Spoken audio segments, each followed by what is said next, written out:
کہ جب آپ نے لا غالب الا اللہ کے فلسفے کو سمجھ لیا جو میں نے بیان کیا، تو آپ کو پھر مفضول بننے میں ہی مزہ آئے گا۔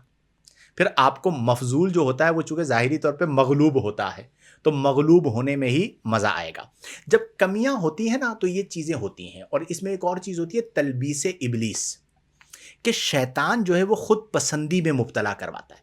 وہ جو مقام غوثیت پر بہت سارے لوگ پہنچے اور مردود ہوئے، تو وہ جو حضرت سیدنا شیخ عبد القادر جیلانی رضی اللہ عنہ کا واقعہ ہے کہ شیطان نے یہ وار کیا کہ اے عبد القادر تجھے تیرے علم نے بچا لیا، یہ آخری بار تھا، تو آپ نے فرمایا کہ مجھے میرے علم نے نہیں، میرے رب کے فضل نے بچا کیا لیا ہے۔ بات ہے! تو یہ جو روحانی کیفیت ہے اسے پیدا کریں، اور جب آپ کسی اللہ والے سے جڑ جائیں گے نا، پھر یہ جو بات میں آپ کو سمجھانا چاہ رہا ہوں یہ سمجھنے کی بات نہیں ہے۔ میں اکثر ایک جملہ کہتا ہوں کہ رنگ باتوں سے کم صحبت سے زیادہ چڑھتا ہے۔